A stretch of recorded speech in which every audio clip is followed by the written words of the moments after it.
analizamos, decía, la histología, la fisiología histológica y citológica del sistema nervioso central.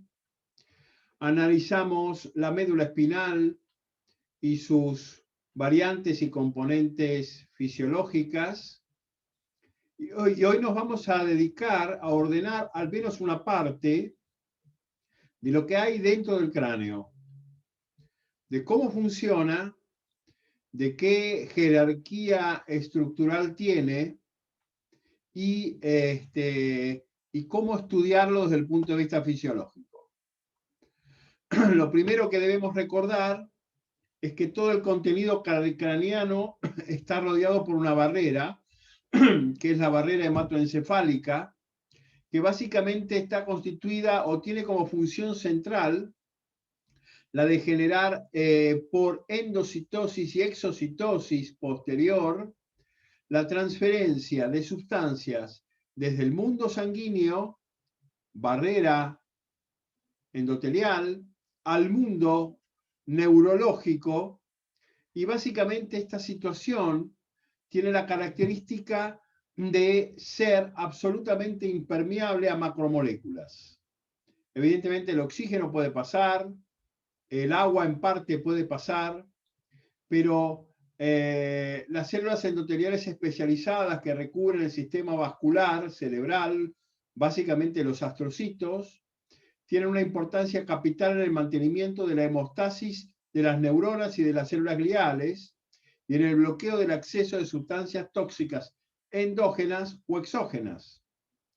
Las células endoteliales cerebrales presentan uniones intercalares estrechas. Estas uniones intercalares estrechas son tan apretadas, son realmente tan ajustadas, que no permiten el paso de células, obviamente, y macromoléculas del mundo sanguíneo al mundo encefálico. Así luce una reconstrucción 3D de los astrocitos que se aplican sobre la membrana basal del capilar, con estas uniones muy estrechas, muy difíciles de flanquear, que inducen una barrera de pasaje entre el mundo sanguíneo y el mundo neurológico. Claramente esta situación de endocitosis y exocitosis básicamente ocurre gracias a carrier, ocurren gracias a transportadores.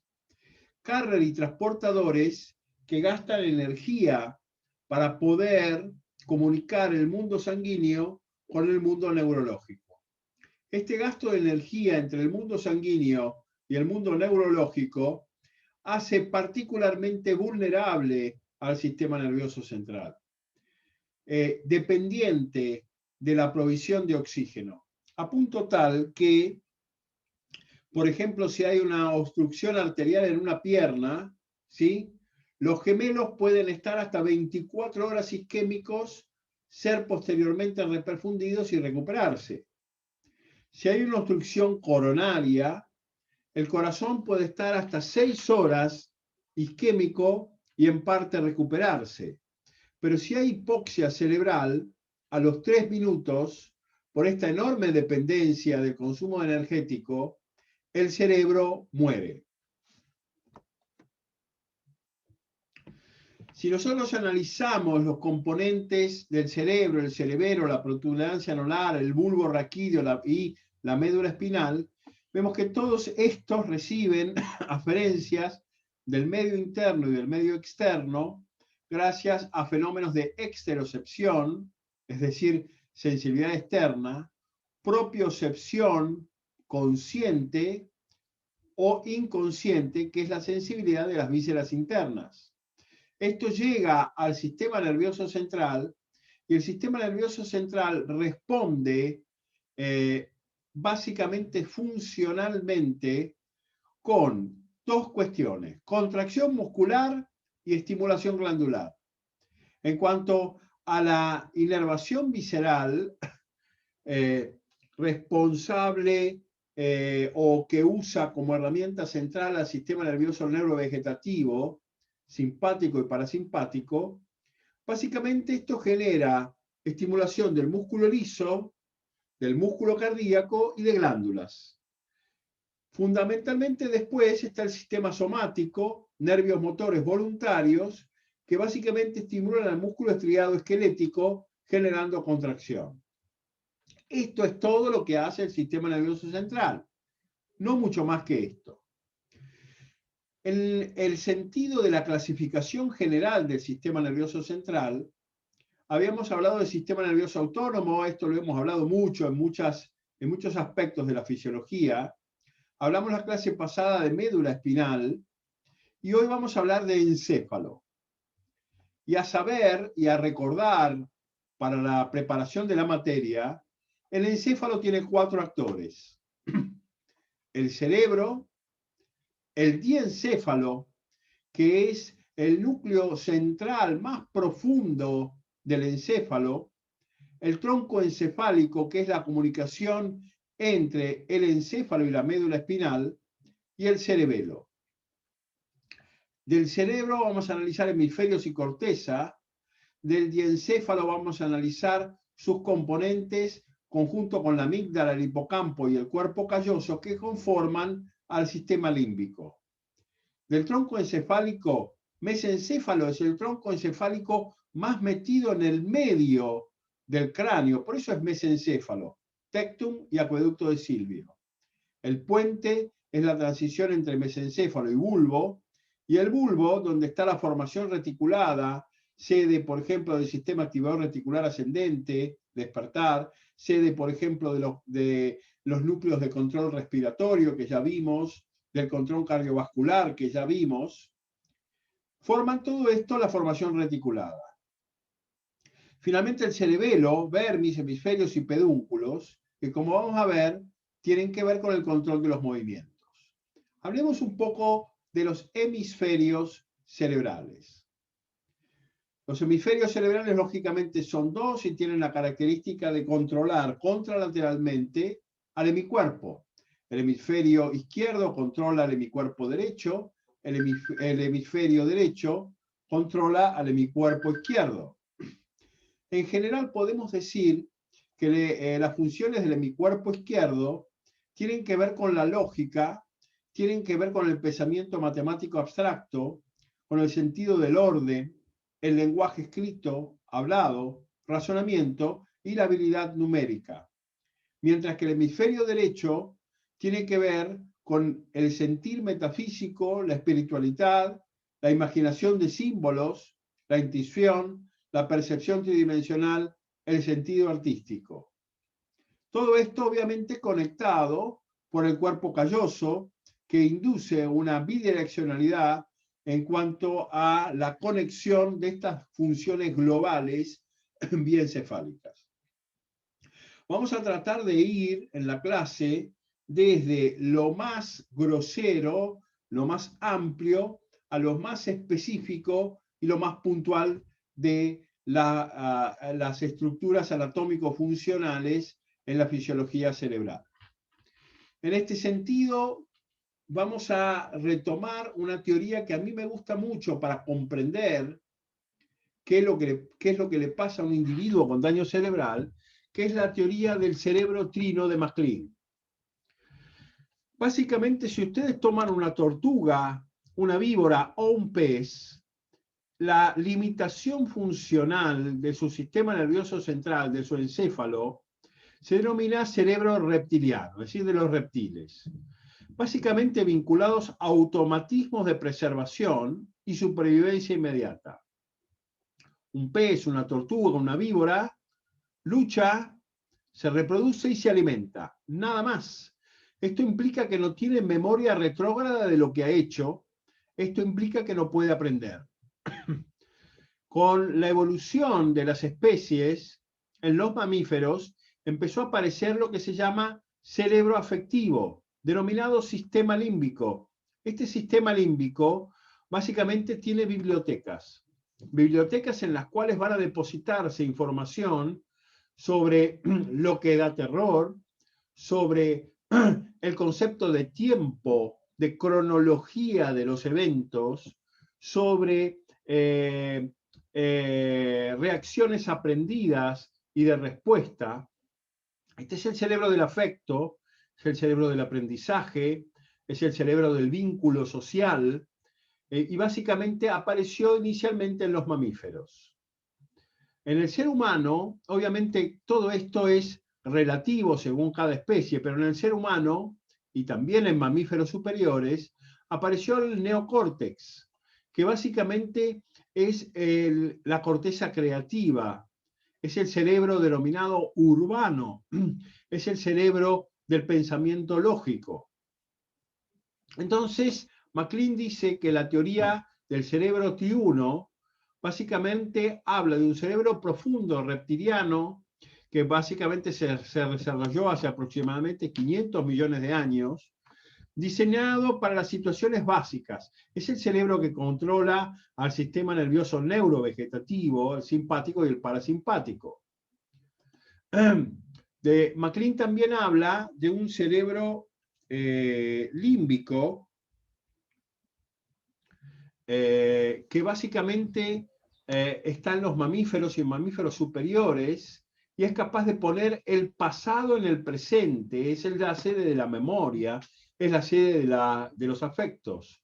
Y MacLean habla también de un neocórtex, que es la parte del cerebro específica que analiza y se ocupa de tener una visión de realidad y de proyectar al futuro. En cuanto a la función de las cortezas en sí, vemos que la corteza cerebral tiene varias capas, una externa molecular, que básicamente es de interacción, una granular externa, la piramidal externa, donde empiezan a ver estas células piramidales, esta es la corteza, ¿no es cierto?, con su sustancia blanca y su sustancia gris. Aquí nace, ¿qué vía, muchachos, que vimos la clase pasada? La vía piramidal, córtico espinal. Exactamente. Granular interna, piramidal interna, básicamente madre de estas células que van a decusarse en la pirámide vulvar formando el haz córtico espinal lateral, o en un 80% o en un 20% que siguen directas por el haz córtico espinal anterior. Esto entonces es sustancia gris, esto es sustancia blanca, estas son las circunvoluciones, que son las que se borran en la demencia, estas circunvoluciones se borran en los pacientes ancianos, y si hacemos un corte histológico de esta corteza, aquí empezamos a ver las células piramidales, las interacciones e interconexiones en esta corteza, de tal forma que hay anastomosis laterales, hasta llegar al nacimiento de las vías entrando a la corona radiata. Aquí tenemos la corteza, ¿sí?, las células, el ingreso de los axones celulares a la corona radiata.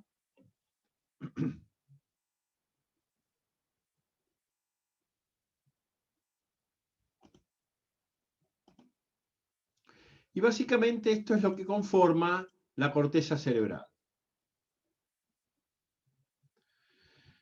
Un dato importante a tener presente y que vamos a retomar en varios puntos de la clase de hoy es tener ¿ustedes saben cómo funciona la resonancia magnética nuclear?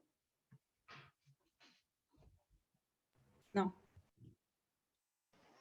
¿Seguro? Directamente la máquina que emite como ondas eléctricas el cerebro para poder analizarlo. Algo parecido, Aarón. Básicamente se trata de un gran magneto, un imán.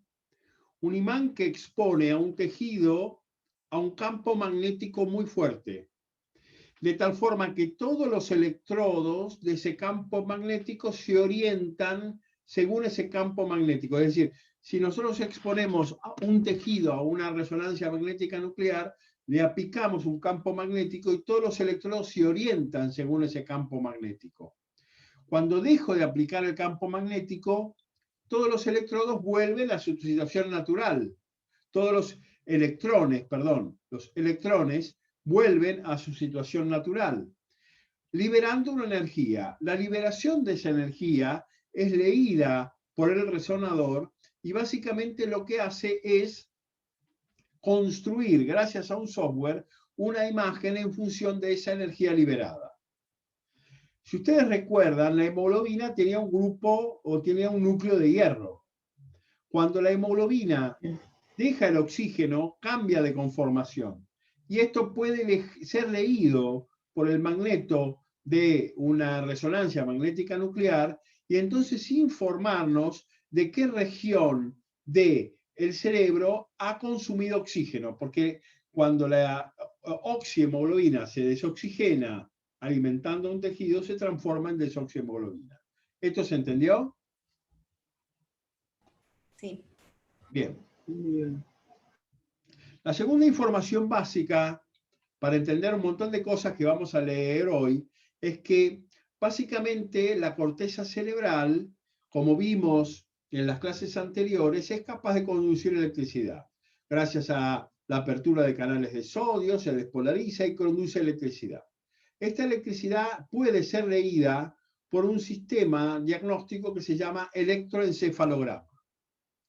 El electroencefalograma es una prueba que se usa para estudiar el funcionamiento del sistema nervioso central, concretamente de la actividad de la corteza cerebral. Tiene una enorme utilidad médica porque nos permite hacer diagnóstico de la fisiología encefálica, hacer diagnóstico de la existencia de eventuales focos ectópicos que puedan despolarizarse solos sin la coordinación fisiológica general del encéfalo.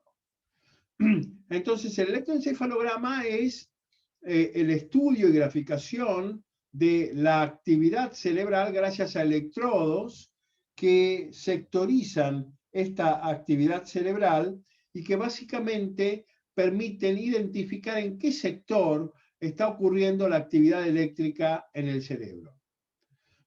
La frecuencia de las ondas cerebrales las permite clasificar en beta, alfa, teta y delta. Las ondas beta son ondas de un individuo despierto excitado. Hay 14 ondas por segundo, entonces tienen una frecuencia de 14 hercios. La onda alfa básicamente es de un individuo despierto relajado, tiene una menor frecuencia, entre 8 y 13 Hz.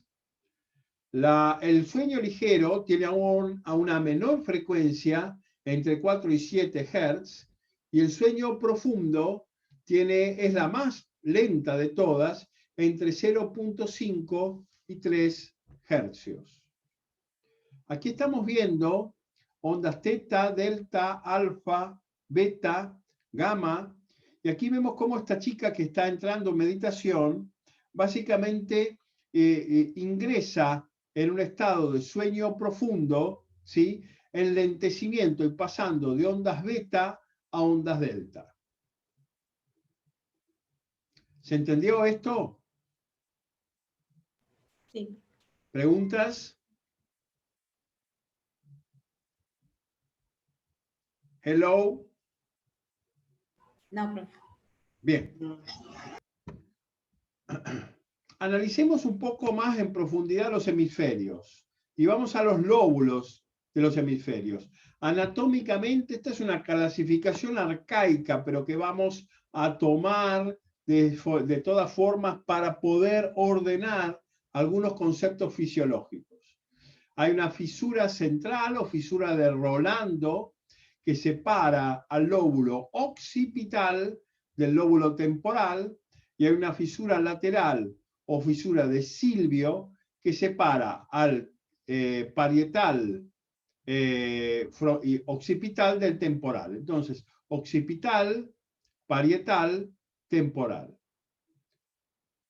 A su vez, cada uno de los lóbulos está dividido en cortezas específicas. El lóbulo frontal, ¿sí?, que está aquí, tiene una corteza prefrontal de asociación, una corteza premotora, que ahora vamos a ver para qué sirve, una corteza motora primaria de la cual nace la vía córtico-espinal, la vía piramidal.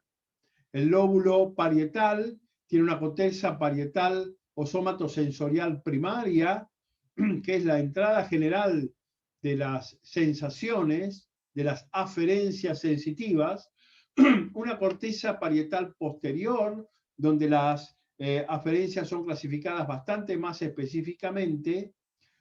El lóbulo occipital tiene una corteza visual primaria y cortezas visuales accesorias. El lóbulo temporal tiene una corteza auditiva y una corteza del habla, como vamos a ver más adelante. Entonces, para ordenar la información, el lóbulo frontal tiene que ver con el razonamiento, la planeación, parte del lenguaje y el movimiento, corteza motora, emociones y resolución de problemas. Localizado en la parte de frente, delante del surco central. El lóbulo temporal, que aquí lo tenemos, ¿sí? Está localizado debajo de la llamada cisura lateral, tiene que ver con la percepción, reconocimiento de estímulos auditivos y memoria. El lóbulo parietal, localizado en la parte de atrás del surco central, tiene que ver con la percepción de estímulos relacionados al tacto, presión, temperatura y dolor. El lóbulo occipital básicamente tiene que ver con la percepción de la visión. ¿Queda claro? Sí. Sí. Sí. Entonces, funciones de la corteza. Lo somatosensorial, es decir, las aferencias de las sensaciones, son básicamente función parietal y reciben tacto, dolor, presión y temperatura.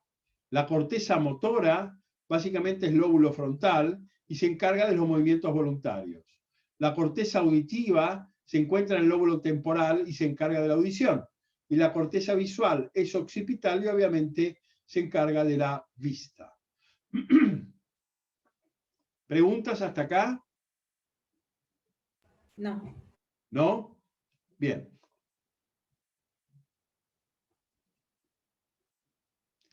Analicemos el lóbulo frontal. El lóbulo frontal tiene como neurotransmisor central fisiológico a la dopamina. Son pasajes básicamente vinculados a la dopamina. Recuerden que nosotros vimos en la clase pasada que el sistema motor se divide en piramidal y extrapiramidal. Que el piramidal es el córtico espinal, que pasa por la pirámide vulvar y que básicamente tiene que ver con los movimientos voluntarios groseros.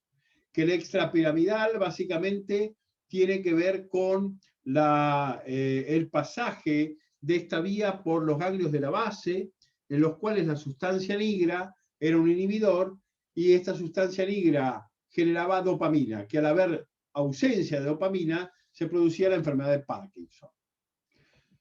Las grandes formaciones del lóbulo frontal, básicamente, las grandes funciones del lóbulo frontal son el movimiento voluntario, lenguaje expresivo y habla prosopia motora, funciones ejecutivas desde lo motor, procesos cognitivos necesarios para el cálculo, la atención y la memoria. Siempre hay un equilibrio funcional entre el lóbulo frontal y sistema límbico. El sistema límbico, recuerden, es el sistema que está en el centro del cráneo, y básicamente es el sector donde residen los afectos. Si nosotros tenemos un gran predominio del sistema límbico sobre el lóbulo frontal, le va a pasar lo que le pasó a este señor, que era Phineas Gage. Phineas Gage era un minero de Pensilvania que al colocar una carga explosiva en un bloque de mármol, puso esta barra en ese bloque de mármol que salió disparada. Esta barra le entró por la barbilla y salió por el cráneo. El punto es que este hombre no murió, este hombre sobrevivió y le pudieron sacar la barra. La barra y el cráneo están expuestos en el Smithsonian Institution en Washington. Quien vaya a ver el Museo de History and Art Museum, el Museo de Historia y Arte en Washington, para poder ver el cráneo y la barra de Phineas Gage. El punto es que este muchacho antes del accidente era un hombre de familia, trabajador, puntual, previsible, honesto. Luego del episodio se transformó en un hombre mujeriego, incumplidor, alcohólico, cambiando drásticamente su personalidad.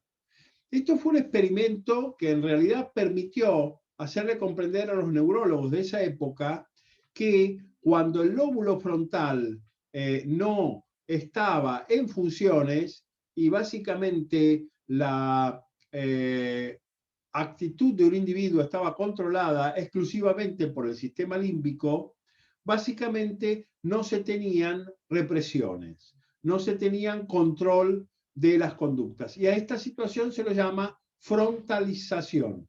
Un individuo frontalizado es un individuo cuyo lóbulo frontal no está pudiendo controlar las conductas. Si al revés ocurre y el sistema límbico no puede aportar su componente funcional fisiológico, ocurre, por ejemplo, lo que se llama síndrome de Asperger. ¿Ustedes han visto The Big Bang Theory, la serie? Sí.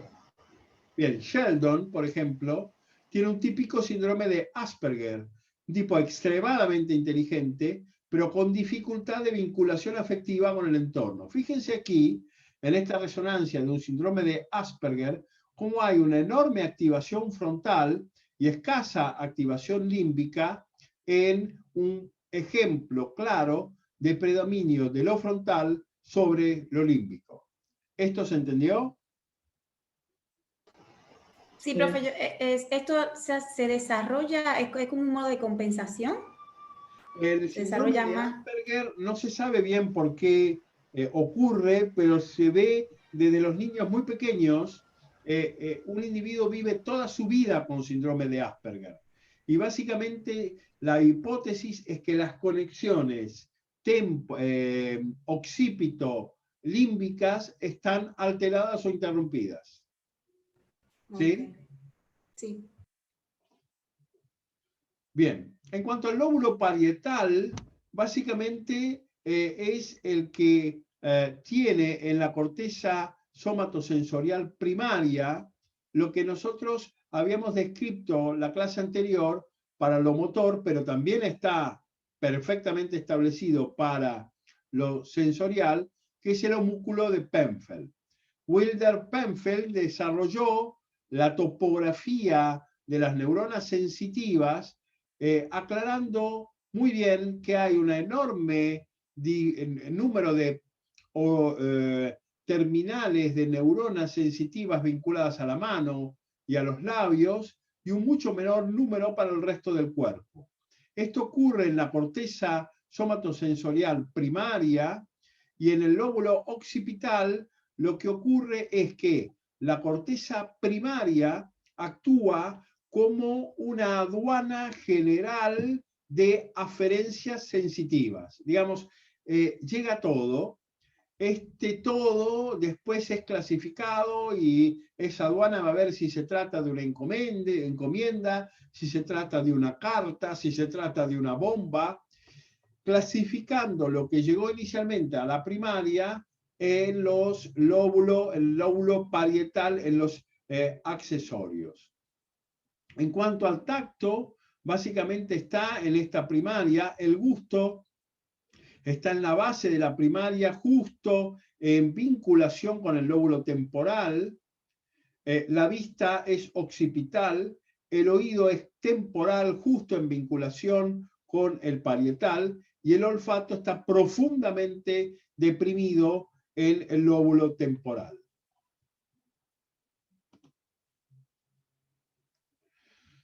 Esto es muy importante desde el punto de vista clínico. Este es lóbulo occipital, área prefrontal, área premotora, motora primaria. A la base del lóbulo frontal está lo que denominamos área de Broca, que es un área motriz del lenguaje. Este es el lóbulo parietal, corteza somatosensorial primaria, área del sabor en la base, corteza somatosensorial secundaria o de asociación. En los límites del lóbulo temporal y el lóbulo parietal está el sector lingüístico denominado área de Wernicke, que permite la comprensión del habla, mientras que la corteza auditiva está vinculada en el lóbulo temporal con el lóbulo parietal, primaria y secundaria. Esto tiene una importancia clínica muy importante. Si alguien sufre un accidente cerebrovascular en este sector, en la base del lóbulo frontal, afectando el área de Broca, que básicamente es el área motriz del lenguaje, ese individuo va a tener la posibilidad de comprender lo que se le dice, pero no va a poder ejercer palabra, no va a poder hablar. Y a esto se lo llama afasia de expresión o afasia de Broca. Afasia es una dificultad neurológica para la ejecución del lenguaje. Si en cambio el individuo tiene un accidente cerebrovascular en la base del lóbulo parietal vinculada con el lóbulo temporal en el área de Wernicke, el individuo va a poder hablar, pero no va a comprender lo que se le dice. Entonces va a tener una afasia de comprensión o afasia de Wernicke. Si el individuo tiene la mala suerte de tener un accidente cerebrovascular muy extenso que involucre los dos sectores, va a tener una afasia de comprensión y de expresión. Y a esto se denomina afasia mixta. ¿Se entendió? Sí. Bien. Aquí tenemos un estímulo doloroso que llega a la corteza parietal, ¿sí? Y la posterior activación de la corteza visual para levantar o extraer la mano del estímulo doloroso. Fíjense, cuando un individuo está despierto, tiene una fuerte activación parietal porque está recibiendo sensaciones y sentidos de muchos en forma abundante. Pero miren lo que pasa en una resonancia magnética nuclear en un individuo dormido.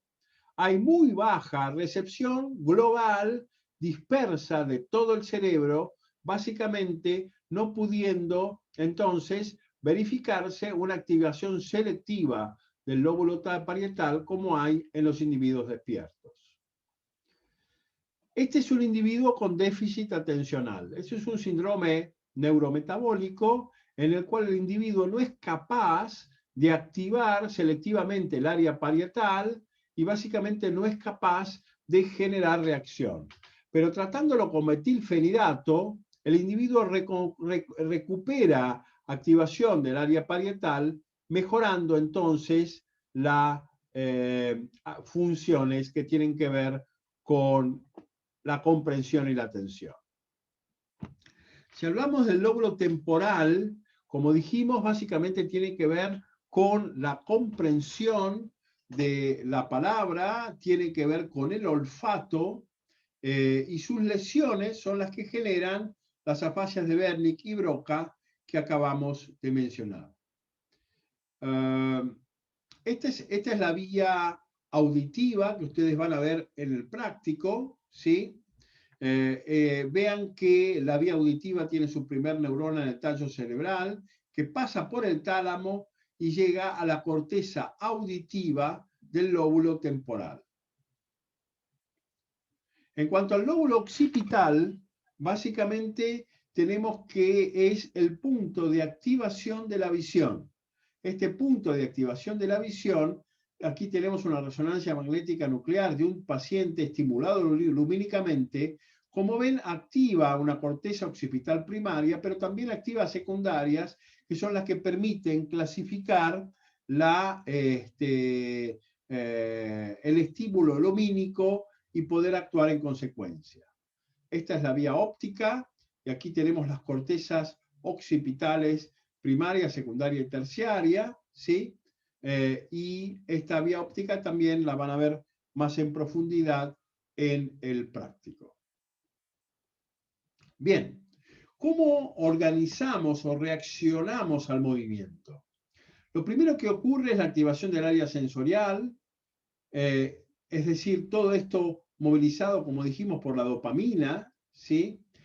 Llega información a la corteza parietal primaria, esta la clasifica en la secundaria e envía inmediatamente esta información a la corteza prefrontal. La corteza prefrontal, es decir, lo más frontal del lóbulo occipital, va a hacer una clasificación, un juicio de valor de esta información recibida, y este juicio de valor de la información recibida básicamente va a generar va a darle la orden a la corteza del área C, que es la corteza motora secundaria, de organizar un plan de respuesta. Es decir, corteza prefrontal, ¿qué está pasando? Corteza motora secundaria, plan de trabajo. Y finalmente, cuando el plan de trabajo está constituido, la corteza motora primaria, inmediatamente previa a la cisura, va a generar la respuesta definitiva a el estímulo obtenido, dando origen tanto a las córtico-espinal, vía piramidal, anterior y lateral, como a la vía extrapiramidal, que pasa fundamentalmente por los ganglios de la base. ¿Qué hace el cerebelo en todo esto? Mientras que el cerebro básicamente define el qué, es decir, qué vamos a hacer para responder a este estímulo, el cerebelo le pone el cómo. El cerebelo marca con qué tono muscular vamos a contestar. El cerebro marca con qué secuencia temporal en la contracción muscular vamos a contestar.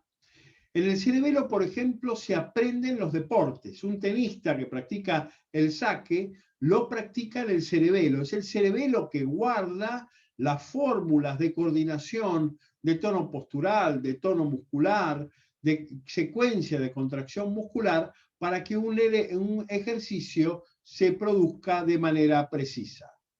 Obviamente, la respuesta de la vía piramidal, que ustedes bien conocen, va a estar modulada, que esto es el qué, va a estar modulada por el cómo del cerebelo. Por otro lado, los ganglios basales son el eje de la vía extrapiramidal, fuera de la pirámide, que como saben regulan los movimientos finos, y vimos la clase pasada los problemas que puede tener un paciente cuando su sustancia negra no produce dopamina y entonces sufre enfermedad de Parkinson.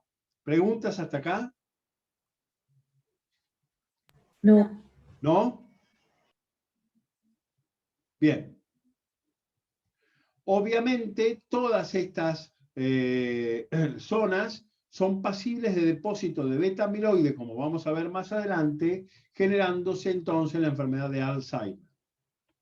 Bien, volvamos a los conceptos básicos de actividad eléctrica cortical. ¿Y qué son las alucinaciones? Este es el cerebro de un paciente esquizofrénico durante un episodio de alucinaciones auditivas. En este cerebro, básicamente, hay una despolarización espontánea de la zona parietal, ¿sí? No habiendo un estímulo externo.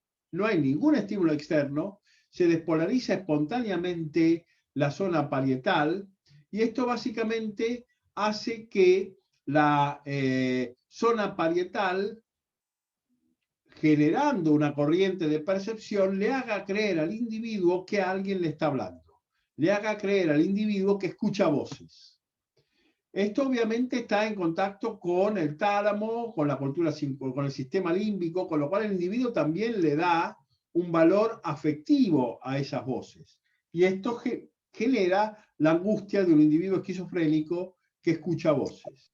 ¿Sí? Esto es una típica alucinación, una típica despolarización auditiva en un individuo esquizofrénico. ¿Lo ven acá? Sí. Bien. ¿Quién era este señor?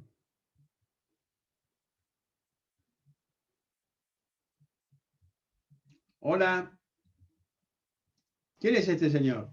No lo conozco. Federico Chopin. ¿Nadie conoce a Federico Chopin, muchachos?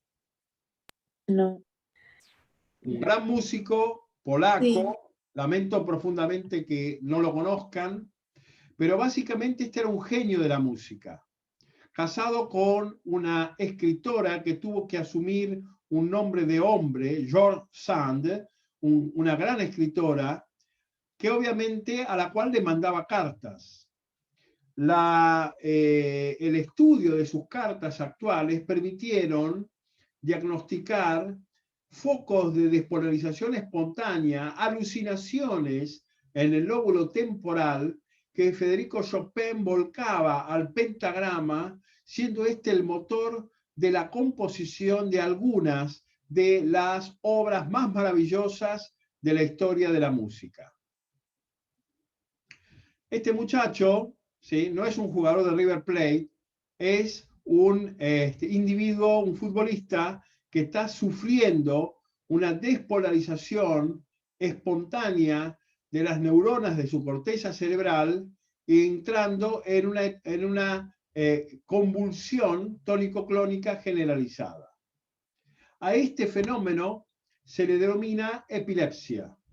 La epilepsia no es otra cosa que la despolarización desordenada, autónoma, espontánea de la corteza cerebral que va a inducir la respuesta muscular desordenada de ese individuo. Fíjense, este muchacho que está tranquilo, tiene un electroencefalógrafo puesto, conectado, y va a empezar a sufrir una crisis epiléptica. Es un epiléptico en estudio, ¿sí? Básicamente ahí el individuo está empezando a sufrir el cambio de las ondas cerebrales, que las vemos acá, ¿sí? Una reacción de fijación de la mirada. Esto es real, ¿eh? Esto no está actuado. Esta es una crisis convulsiva real. La contracción tónico-clónica de sus brazos. Y cuando el episodio termina, este individuo queda en un agotamiento metabólico neurológico y en un coma, en una relajación absoluta, ¿sí?, que se denomina periodo de aura o periodo post-convulsivo, postcomicial.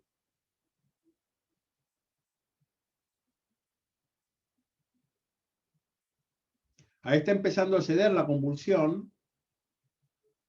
Y ahí el individuo está empezando a entrar y quedando absolutamente en coma por largos minutos. ¿Ven cómo las ondas cerebrales ahí dejó de convulsivar? ¿Sí?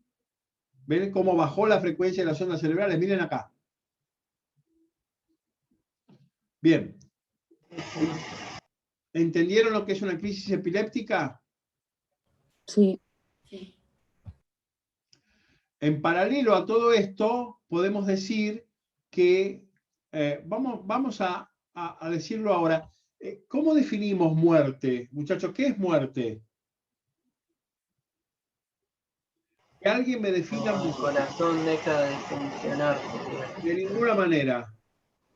Y el cerebro también tiene que dejar de funcionar. ¿Cómo se define muerte desde el punto de vista médico?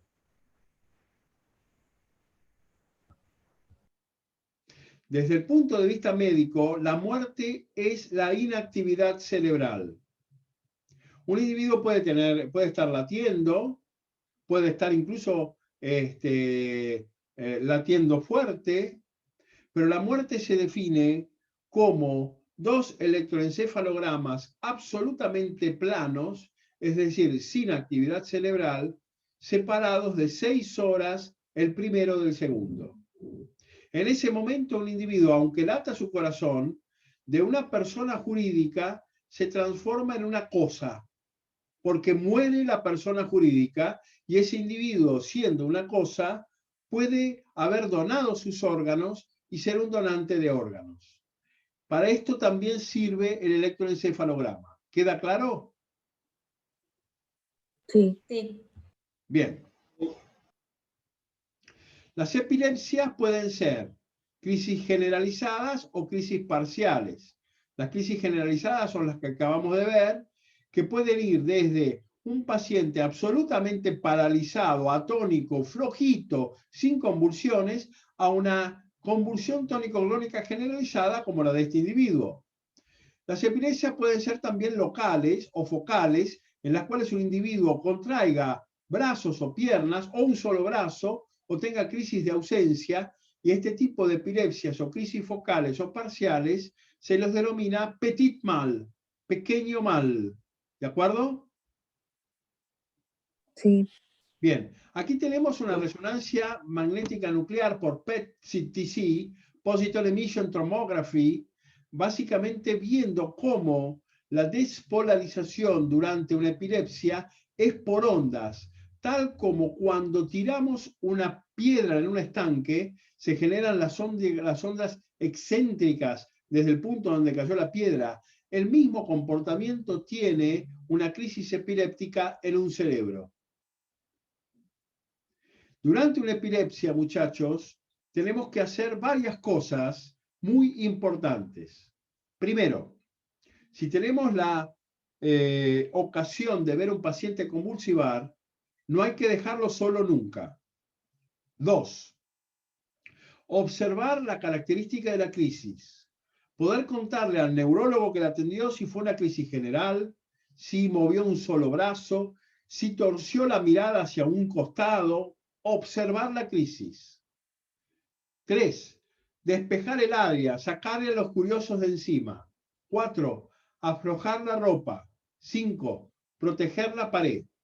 Colocar de lado al paciente, no colocarle nada en la boca al paciente, nada de nada, y esperar que la crisis termine sola. Obviamente, si tienen fármacos anticonvulsivantes, clonazepam, diazepam, o carbamazepina o lidocaína, pueden ser fármacos útiles para detener la crisis. ¿Preguntas? no, ¿Ninguna? No, Bien. no, Nos tomamos 3 minutos y seguimos, ¿de acuerdo? sí. Ok.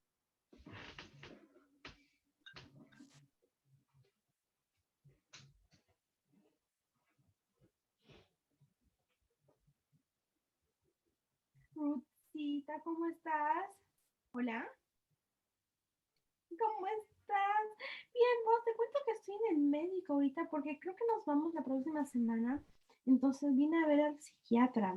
¿Será que nos podemos conectar más tarde? ¿Puedes? O si no, mañana. Dime tú.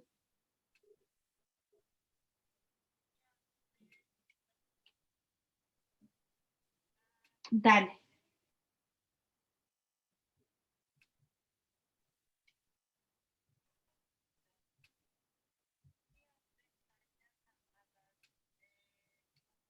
Sí, perfecto.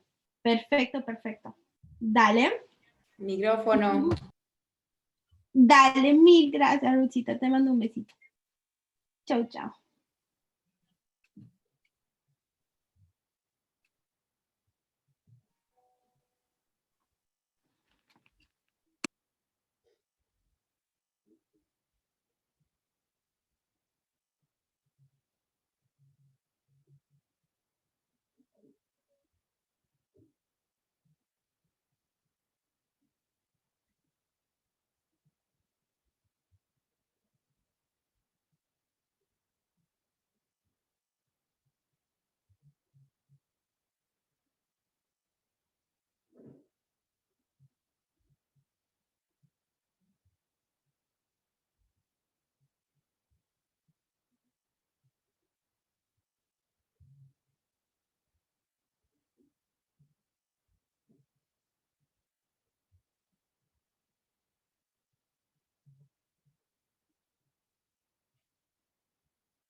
¿Cómo vamos? Bien. Bien. ¿Avanzamos?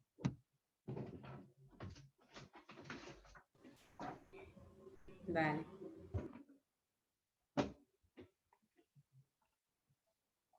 Bien, con esto básicamente dejamos claro algunas funciones fisiológicas del cerebro que tenemos que tener presente. Vamos al diencéfalo. El diencéfalo tiene un rey, un centro funcional, que se llama tálamo. Y básicamente el diencéfalo, con su tálamo, que está aquí, tiene un epitálamo o glándula pineal, que ¿para qué sirve, muchachos? La producción de la endorfina. Melatonina. Ay, perdón. Me pasé. Bien. Sí, eso. Pero bueno, la Ciclo intención es cardiano, tuya. ¿no? ¿Cómo? Ciclo cardiano. Ciclo, exactamente. Ciclo circadiano. Sí. El hipotálamo, del cual ustedes ya saben un montón, ¿verdad? Aquí tenemos entonces el diencéfalo, ¿sí? Que es todo este sector, que tiene como núcleo central al tálamo. El tálamo entonces tiene un epitálamo o glándula pineal, productora de la melatonina, que como ustedes saben genera un corte total de múltiples sistemas endocrinos cuando se produce, y se produce ante la ausencia de luz por el núcleo supraquiasmático hipotalámico, y un hipotálamo e hipófisis, que son el nexo, el vínculo entre el sistema nervioso central y el sistema endocrino. ¿Se acuerdan que lo habíamos definido como el director de la orquesta endocrina? Aquí tenemos el hipotálamo, y básicamente el hipotálamo tiene como función central el control de la temperatura. Ahora yo necesito preguntarles a ustedes, ¿cuál es la temperatura corporal normal? 36 y 38 grados. ¿Cuál? Entre 36 y 38 grados centígrados. ¿Medida dónde, Aarón? 37,8. Bien. ¿Medida dónde, don Yusi? ¿Dónde la estamos midiendo cuando me decís eso? Si está normal, no axilo, no sé. Grados centígrados. Porque ustedes saben cuál es la temperatura normal de la sangre. Normal, ¿eh? 39, creo. Algo. 38 grados centígrados. Normalmente la sangre tiene 38. Y a medida que nos alejamos de la sangre, si por ejemplo tomamos la temperatura en el recto o en la vagina, la temperatura vaginal o rectal normal están alrededor de los 37 grados y medio. Mientras que la temperatura axilar normal está alrededor de los 36,2, 36,8. Digamos, todas estas son temperaturas normales. Y si le agregamos la temperatura de la sangre, normalmente la sangre tiene 38 grados centígrados. Ahora, ¿cómo controla el hipotálamo la temperatura? Y básicamente, el hipotálamo tiene 3 herramientas para el control de la temperatura. La primera, supongamos que la temperatura de la piel baje, que los termorreceptores lleguen a la corteza parietal, información respecto del descenso de la temperatura externa. ¿Qué hace nuestro cuerpo? De manera voluntaria o involuntaria, empieza a temblar. El temblor muscular ante la hipotermia tiene como objetivo central la de producir pequeñas contracciones musculares que aumenten la temperatura corporal. La segunda herramienta que tiene el sistema para controlar la temperatura es el sistema nervioso simpático y parasimpático. Primero, vasocontrayendo o vasodilatando las arteriolas de la piel. Si el individuo está con fiebre porque está hipertérmico, se va a vasodilatar para perder calor. Si el individuo está hipotérmico, se va a contraer, a vasocontraer para conservar calor. ¿Sí? A su vez, las glándulas sudoríparas en casos de hipertermia, también gracias a la transpiración y a la evaporación del agua sobre la piel, permiten controlar todo esto hipotalámico, todo esto, sistema nervioso neurovegetativo, permiten controlar la temperatura. El sistema simpático, recuerdan también, inerva la médula suprarrenal que induce la producción de adrenalina y básicamente aumenta con la adrenalina la tasa metabólica, generando entonces una respuesta metabólica para aumentar la temperatura. La tercera herramienta para el control térmico es la TSH y la TRH, que básicamente inducen la producción de hormona tiroidea ante la hipotermia para aumentar la tasa metabólica. Estos son los tres brazos del control de temperatura, fotomemoria, pregunta de examen. Ahora yo les hago una pregunta. ¿Tomar alcohol combate la hipotermia? Cuando un individuo está en un ambiente frío y toma alcohol, ¿qué pasa con su piel?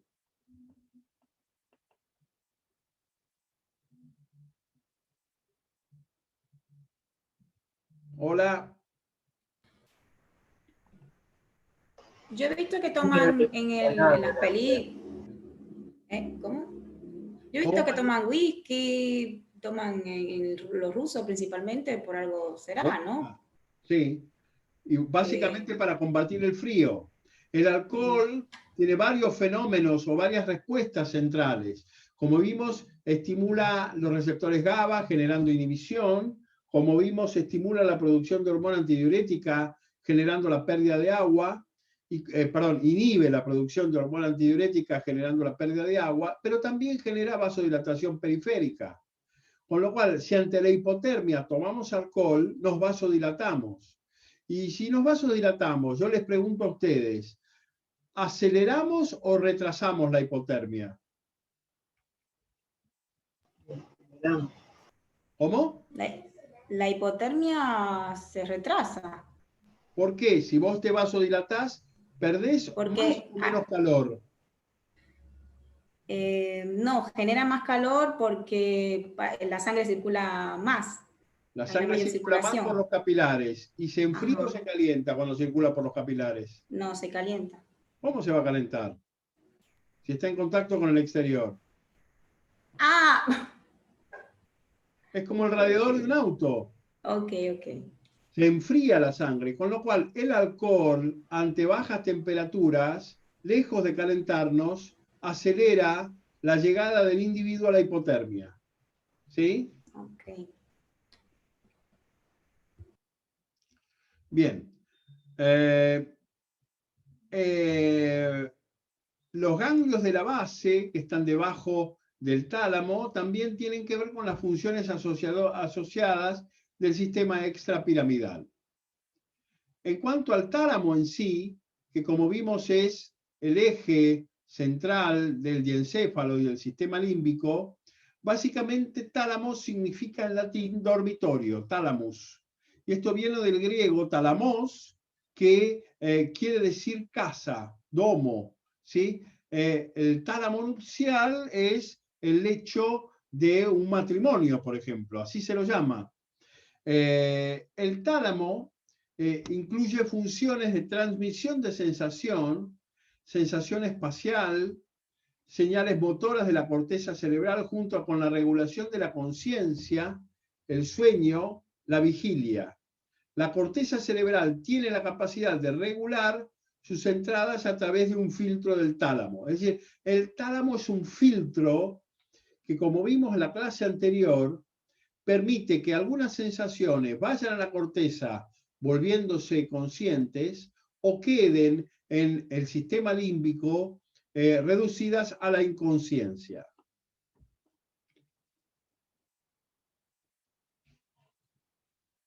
Los estímulos dirigidos a la corteza cerebral son filtrados en el tálamo, quien decide si siguen o terminan su camino, calificándolos de triviales, es decir, no conscientes o conscientes.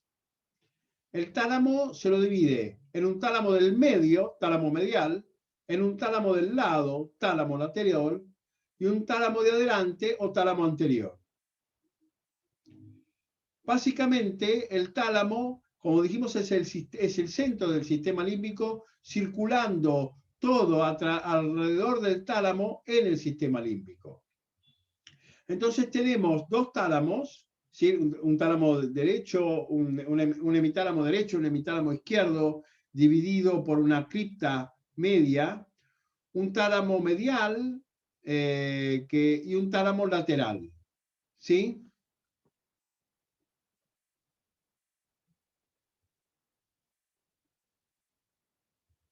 Un montón de núcleos que yo no pretendo que recuerden, pero que sí recuerden básicamente cuáles son las conexiones de los diferentes lugares talámicos con la corteza cerebral. De tal forma que el tálamo anterior básicamente vincula al resto del sistema límbico con el tálamo. El tálamo lateral vincula fundamentalmente al tálamo con los sentidos. Y el tálamo medial vincula al tálamo con la corteza occipital. Los estímulos sensoriales que llegan al cerebro son, con excepción del olfato, y ahora vamos a hablar de esto, deberán pasar previamente por el tálamo, y se trata de un derivado de unos 80 núcleos neuronales agrupados en territorios. La única aferencia sensorial que va directamente a la corteza sin pasar por el tálamo es el olfato. ¿Y por qué es esto? Los mamíferos, básicamente las hembras de los mamíferos superiores, liberan feromonas, que son olidas por los machos cuando éstas están en celo e inducen la reproducción. La naturaleza previó que no haya ningún tipo de interferencia para la reproducción y prioriza la reproducción. Este es el fenómeno por el cual la industria perfumera tiene tanto éxito, porque es capaz de inducir sensaciones no filtradas por el tálamo de diferente tipo.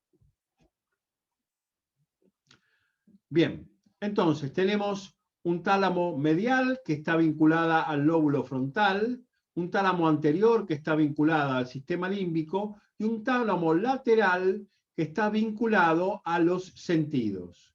Y en este punto en particular, el pulvinar es la colita del tálamo, es la parte posterior del tálamo. En el pulvinar hay dos núcleos, un núcleo geniculado lateral y un núcleo geniculado medial. El núcleo geniculado medial es una neurona de la vía auditiva, y el núcleo geniculado lateral es una neurona de la vía visual. Yo no permito es decir, no pretendo que recuerden nada más que esto, desde lo funcional del tálamo. Bien.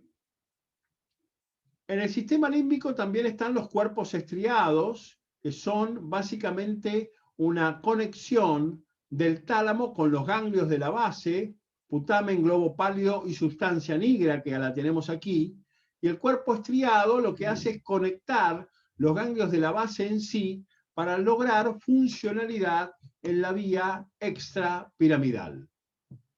Aquí tenemos el lenticular, el caudado, tanto lenticular como caudado conforman lo que se denomina cuerpo estriado. El principal paso aferente y eferente entre la corteza y los ganglios de la base, básicamente, y el sistema límbico, es el cuerpo estriado. Del tálamo nacen otras vías que conducen los impulsos hasta la corteza y otros centros. El tálamo propaga los impulsos, además, en el nivel talámico se hacen conscientes los estímulos dolorosos. Está formado por distintos núcleos de células nerviosas que poseen conexiones tanto en la corteza como en los niveles inferiores. El tálamo está implicado también en los mecanismos de la visión, como vimos el cuerpo geniculado lateral. Las aferencias procedentes de la retina terminan en el cuerpo geniculado lateral. Las aferencias se dirigen hacia la corteza visual 17, lóbulo occipital, y hacia el complejo asociativo dorso pulvinar. El pulvinar, recuerdan, en la colita del tálamo, para proyectarse hacia el área 18, corteza visual primaria, y área 19, corteza visual secundaria. Aquí tenemos la vía óptica que ustedes van a ver más profundamente en el práctico. Gracias a la proyección del tálamo ventral hacia el área 5, es posible llevar a cabo funciones como el reconocimiento de objetos por el tacto, estereognosia, y del propio cuerpo, somatognosia. El tálamo está implicado también en los mecanismos del dolor. Los principales núcleos de destino de los axones ascendentes para el dolor, la temperatura, el tacto, están en el tálamo. La disposición similar de los estímulos mecanosensitivos y nocivos es la responsable de los mecanismos de discriminación del dolor. Aquí tenemos una resonancia, una reconstrucción por color del tálamo y sus funciones conectivas. Bien. Hablemos de este señor.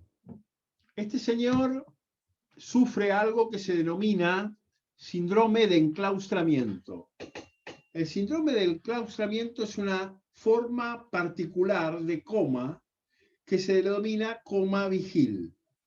Este pobre señor tiene un extenso accidente cerebrovascular y está encerrado en su propio cuerpo. Tiene los ojos abiertos y no puede ni pestañear, ni mover la boca, ni mover los brazos, ni hablar, ni mover ningún músculo de su cuerpo.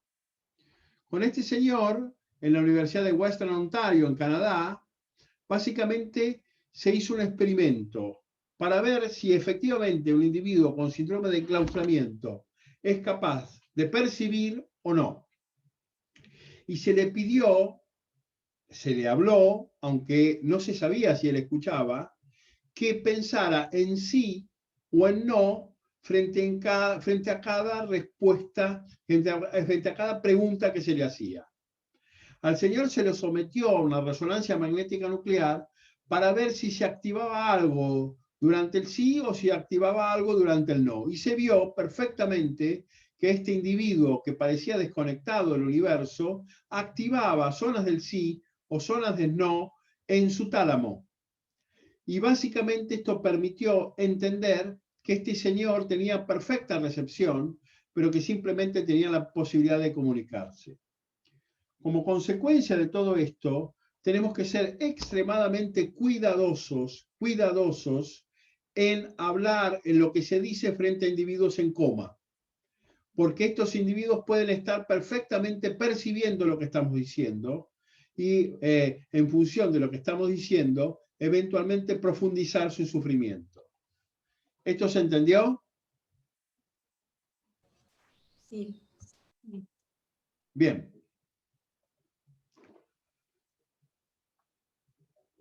Entonces, tálamo medial, lóbulo frontal, tálamo anterior, sistema límbico, pulvinar, la colita del tálamo lateral, asociación, tálamo lateral, básicamente sentidos, ¿sí? Cuerpo geniculado lateral, la visión, cuerpo geniculado medial, auditiva. ¿Preguntas?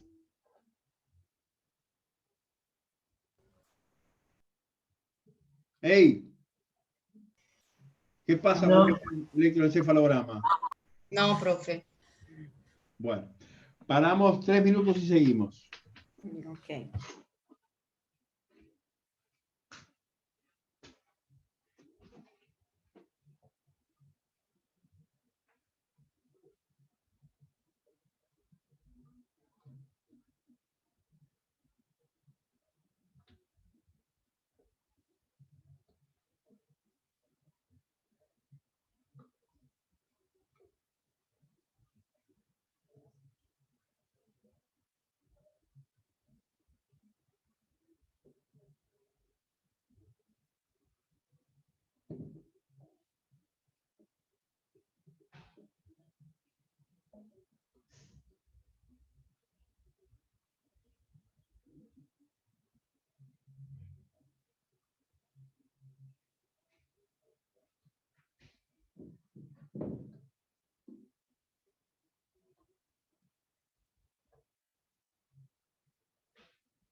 Rafa.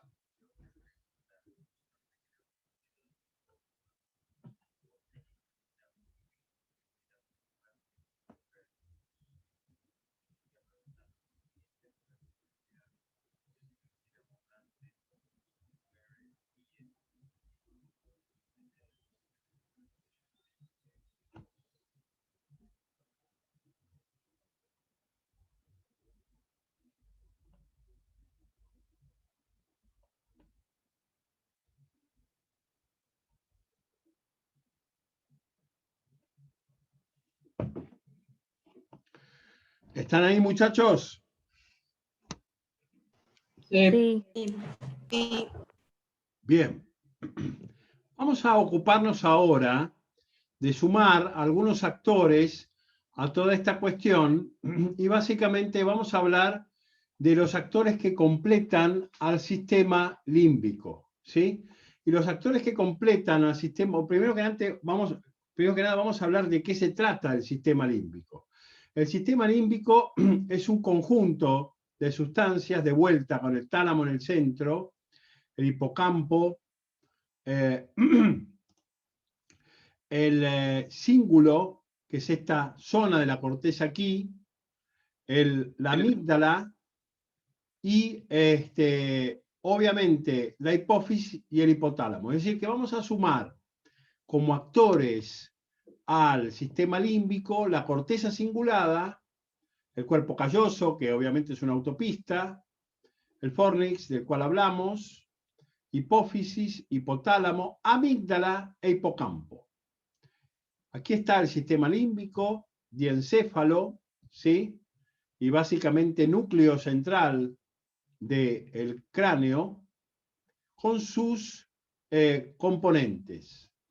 El hipocampo, que termina en la amígdala, el tálamo como centro del sistema, el hipotálamo y la hipófisis, y la corteza cingulada.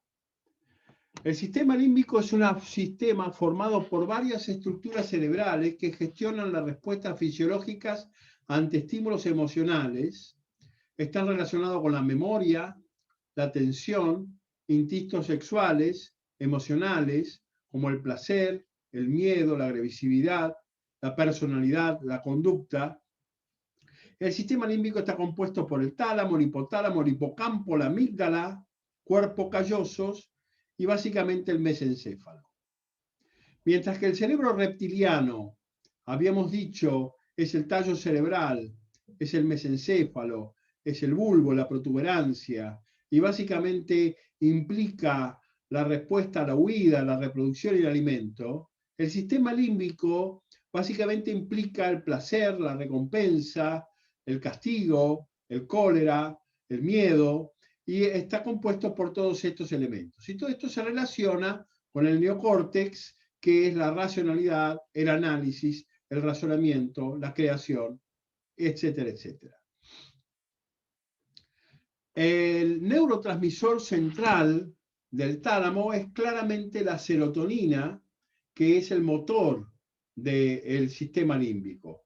El motor del sistema límbico es la serotonina, el neurotransmisor central es la serotonina. Y como dijimos, el sistema límbico diencéfalo es donde residen las sensaciones de bienestar, de euforia, de depresión, de tal forma que muchísimos fármacos neurotransmisores que se encargan del sistema límbico, básicamente se encargan de aumentar la serotonina para combatir la depresión.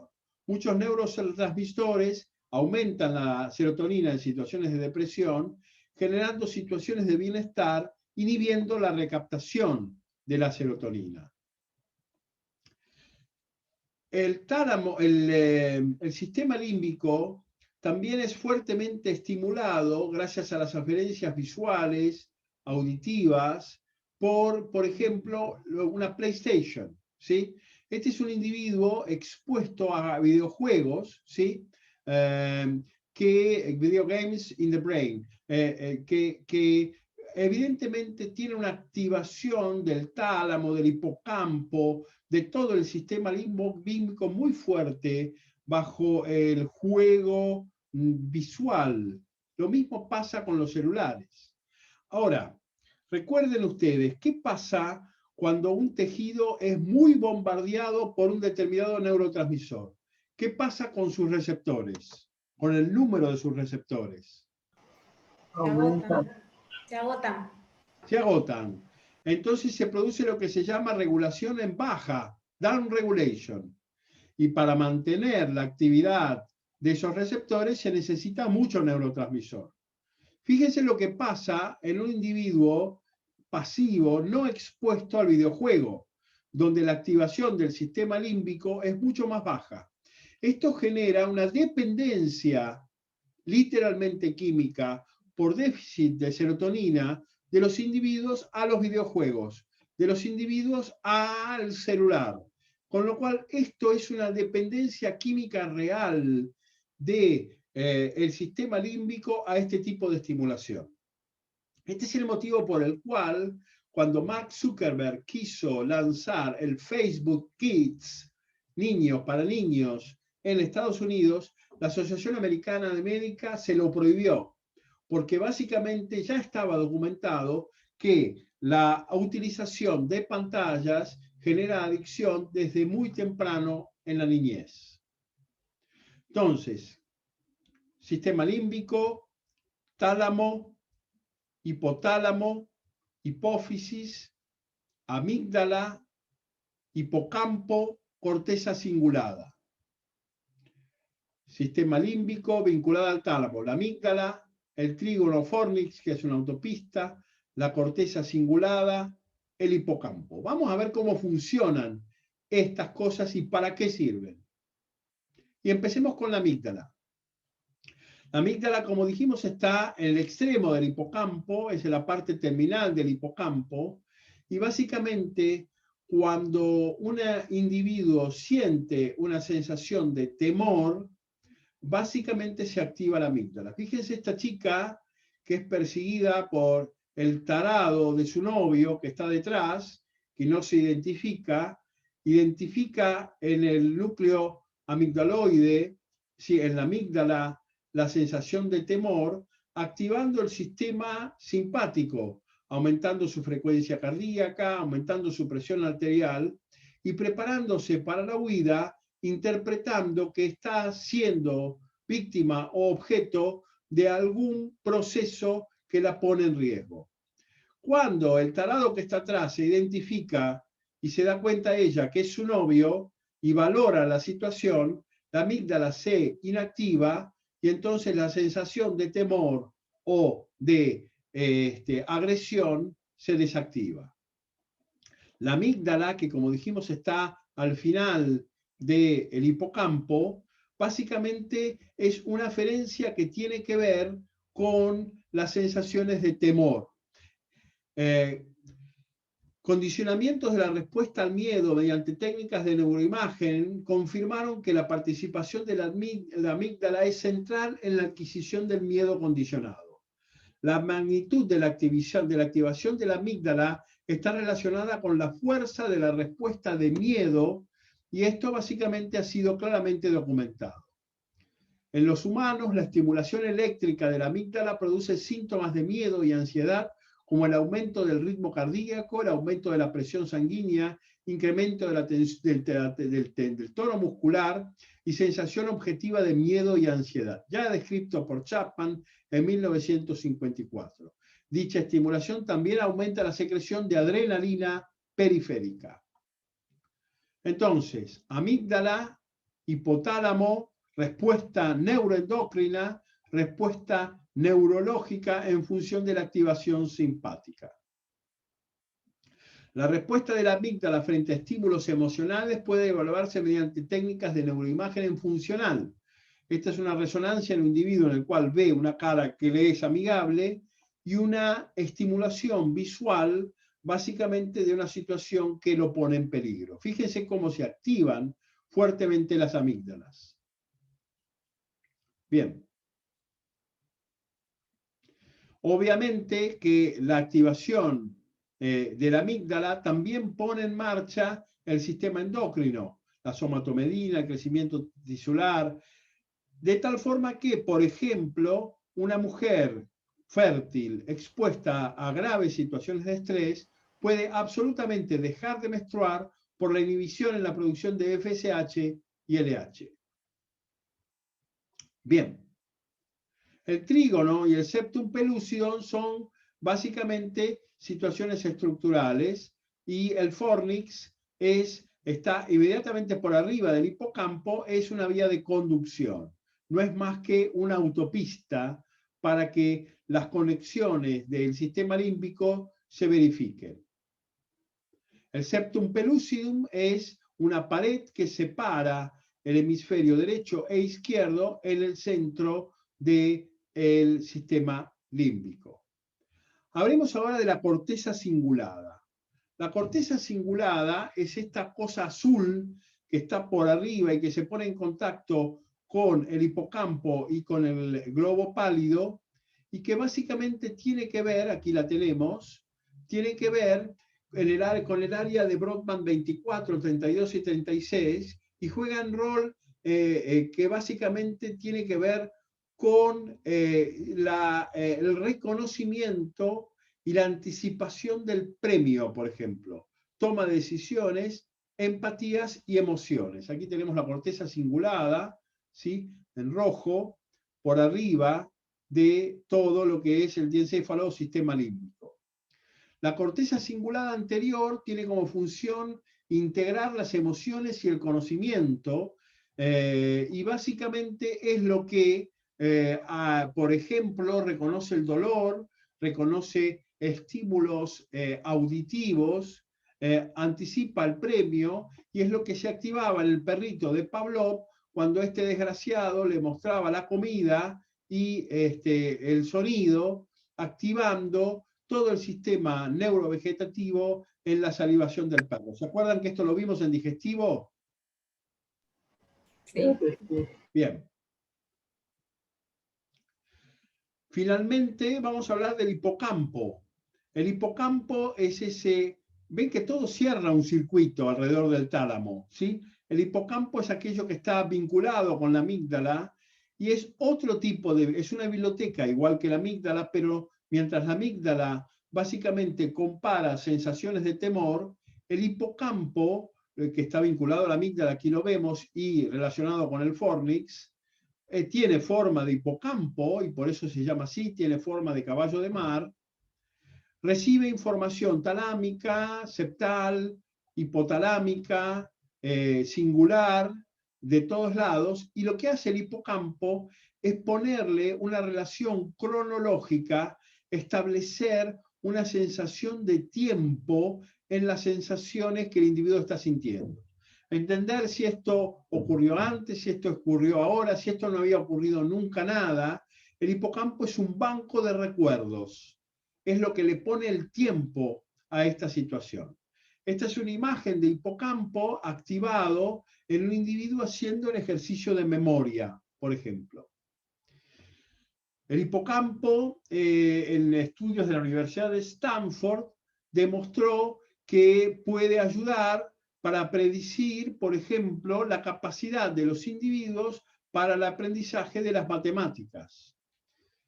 El estrés afecta fuertemente el depósito de estos recuerdos en el hipocampo.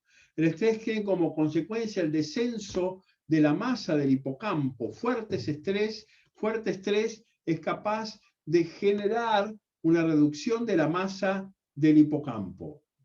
De uno de los receptores de la serotonina también generar la atrofia del hipocampo. El factor neurotrópico derivado del cerebro se reduce en el hipocampo como resultado del estrés prolongado, y ello puede llevar a la muerte de las células del hipocampo. Esta muerte de las células del hipocampo puede producirse frecuentemente en soldados, expuestos obviamente a estrés muy profundo.